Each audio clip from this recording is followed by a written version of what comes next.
You know, I just realized that without Superstar Season 3, I'd be in quite the rut this season. Well, at least isekai fans are eating well. You fucking spoiled jerks. But regardless, I'm gonna soldier forward and give you the rundown of any potential Yuri anime this season, because that's what you lovely people tune in for, along with my magnetic personality. Alright, let's cut to the chase. We don't have any overt Yuri anime, and the majority of this video will be dedicated to Superstar, because Love Live is pretty much the flagship franchise of this channel. So if any of that sounds like a complete turnoff, then you have my permission to click off the video. Just make sure to leave a like before you do. Otherwise, YouTube will flag your account for being a distasteful asshole. Alright, here we go.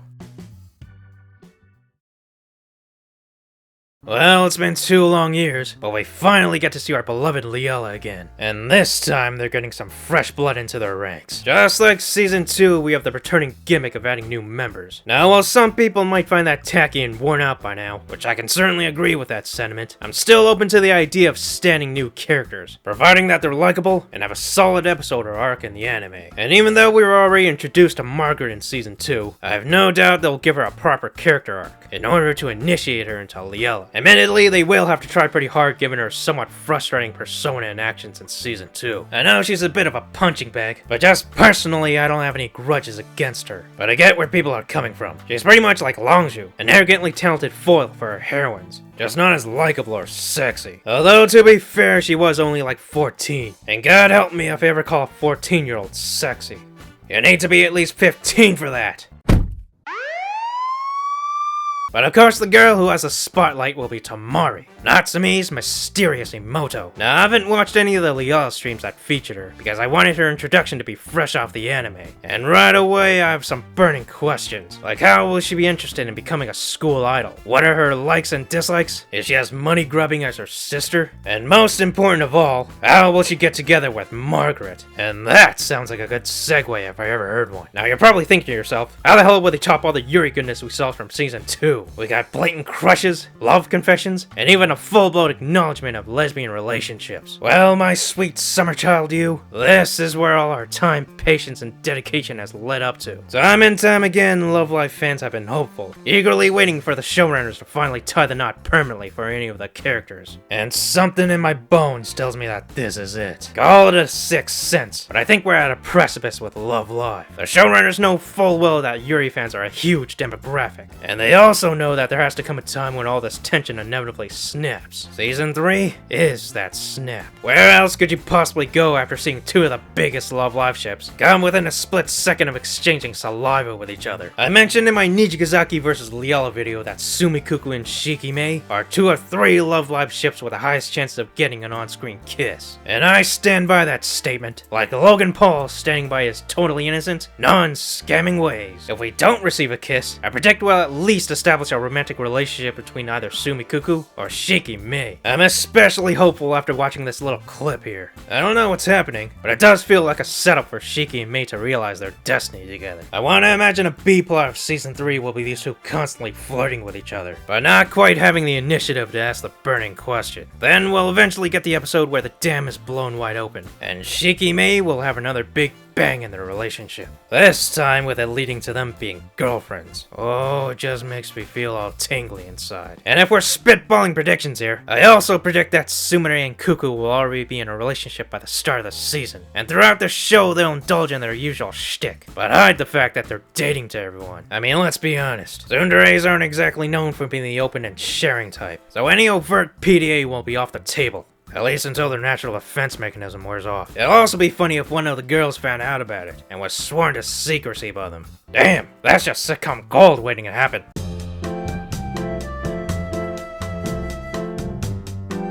And before I forget, I want to mention that I have no idea what the A-plot of Season 3 will be. It appears that Margaret is enrolled into Yuigaoka, and seems to have started a new idol club to challenge Liella. So already the sexy Austrian is causing trouble again. But the most important thing is to address what the hell is going on with Kanon. Now if you recall, the ending of Season 2 has Kanon preparing to begin her new school life in Vienna. And as she is about to leave the school campus, she encounters Margaret wearing a Yuigaoka uniform. She then jarringly tells Kanon that she won't be going to Vienna after all for some reason.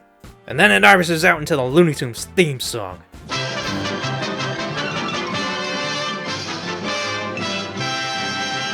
Now, I've expressed in the past how bizarre of a cliffhanger this is, and generally a bad way to end a season of anime. This totally deflates everything that happened leading up to Kano's decision to pursue her dreams, especially given how much support she received from Leola. Most importantly, Chisato. I assume they won't be doing another Love Live since they already won, so they're kinda short on story here. The optimist in me hopes that the showrunners have some kind of ace up their sleeves, and we will be in awe at the fun and adventures Leola will get up to in their final send-off. And the pessimist in me is leaning towards this being a lazy cash grab, and just another season of vintage Leola, minus any story. Whatever the case, it better be a good one. And admittedly, even if we do see some canon Yuri moments in Season 3, it will ultimately ring hollow if we don't get a unique and compelling story for our characters. This is the first time any Love Live Gen received a third season, so make it f***ing count. Trust me, I ain't some kind of NPC anime watcher that claps at every penny shot or crazy titty physics. I'm more sophisticated than that. You gotta have at least 2 girls looking up their skirts or jiggling their titties for me to be impressed.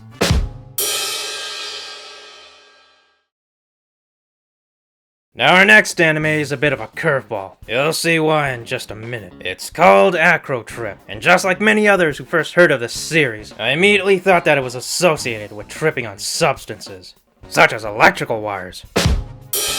So the series is about a middle school girl named Date Chizuko, who one day bore witness to her hopefully love interest Berry Blossom, the magical girl who protects the city. Since then, Chizuko became Berry's #1 fan, but the novelty of standing magical girls is becoming more and more passé, as it turns out that the evil organization that the magical girls are fighting against, Fossa Magna, are a bunch of weaklings who have never won a single fight. So with the magical girls absolutely pwning these noobs, people are pretty much scrolling to something else every time there's a battle between them. This inspires Chizuko to do whatever she can to get more eyes on her heroes. But somehow this results in her meeting the leader of Fossa Magna, Chroma, who manages to pull her into the ranks of his wicked organization. They realize that their motivations line up. Chroma wants to win against the magical girls, and Chizuko wants them to get back their former glory by having proper battles. And thus, a reluctant and wacky partnership begins. So right off the bat, it's nice seeing a cute and fairly traditional magical girl anime again. I really needed a palate cleanser. But aside from the charming premise, my main concern is probably something a lot of people are thinking as well. The high male density of the cast. This is the curveball I was talking about. And obviously the fact that our main character will be working closely with the main dude bro of the anime. Do I think anything's gonna come from this?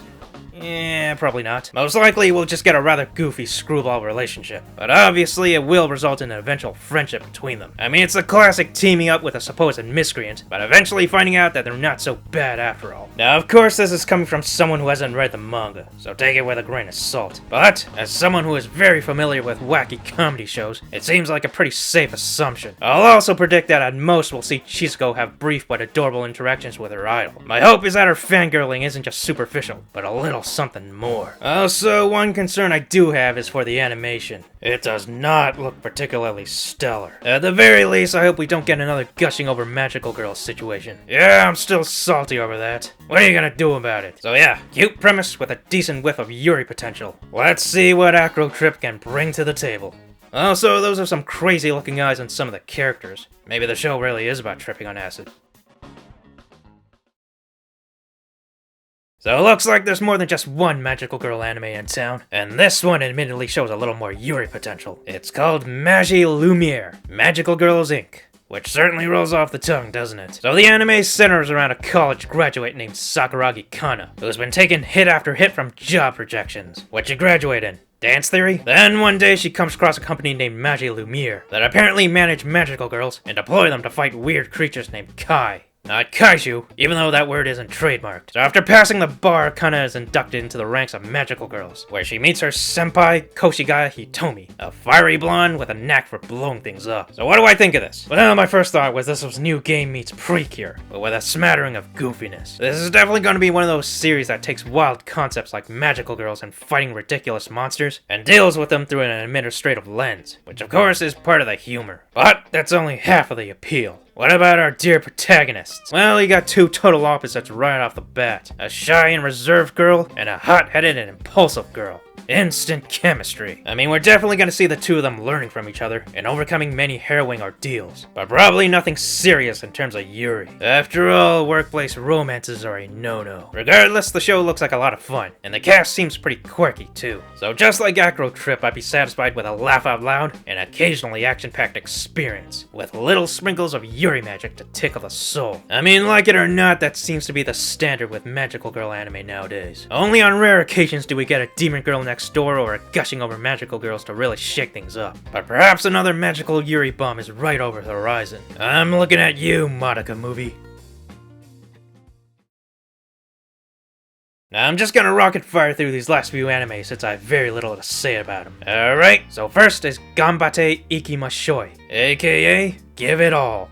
Not give it your all, just give it all. Basically a CG movie about a group of girls and a rowing club doing rowing stuff. Presumably on water. Why this is a movie instead of a season of anime, I have no idea. I guess it must have a pretty condensed plot or something. But what drew me in right off the bat is its star-studded cast of superstars, including the likes of Amamiya Sora, Kito Akari, Uchida Aya, and Mimori Suzuko, to name a few. Also, Uchida and Mimori are the voices of Katori and Umi from Love Live. Just thought I'd slide that little shipping knowledge in here. Anyway, I'm kinda lukewarm about this one, but hopefully it can wow me when I can finally get the chance to watch it. Next is the second season of Gale Online, a spin-off to the popular but totally overstayed its welcome anime series, Sword Art Online. So GGO is about a really tall girl named Karen who wants to be a really small girl. So she logs into the virtual world of Gale Online and starts playing as a tiny killing machine named Len. She eventually meets and befriends another player named Pito Hui.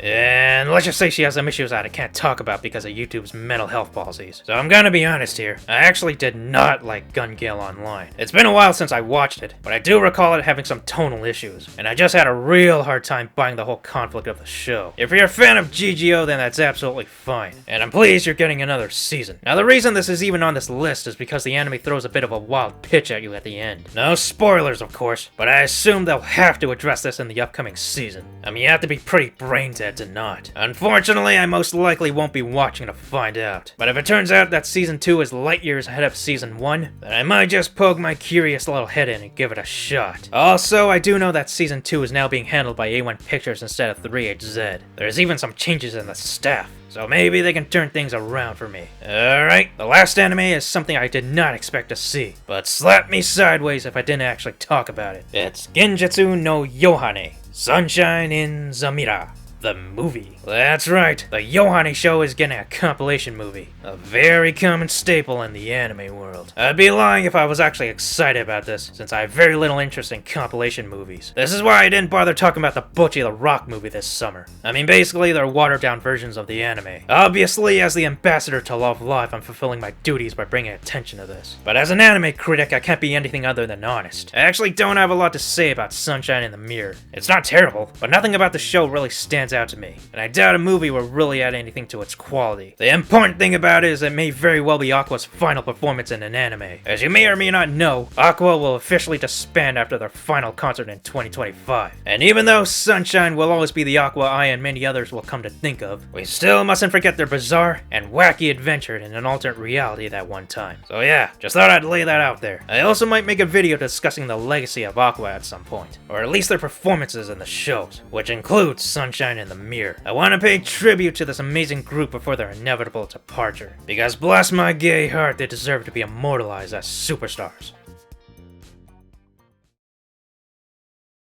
Well, that's all, folks. Obviously, this season doesn't come remotely close to the Yuri from last fall. But hey, that's how it goes. Some seasons are filled with Yuri, and some tell you to take a hike. That's the circle of life, baby. At the very least, I'm holding out hope that Superstar Season 3 will do the right thing. Because goddamn, I really need these characters to finally score. As for the rest of the season, hopefully they can fill me with laughs and smiles. Like I always say, a show doesn't have to have a Yuri in it to entertain me. A good show is a good show, regardless of the content. So yeah, which anime will you be watching? Let me know in the comments. Alright, see you around.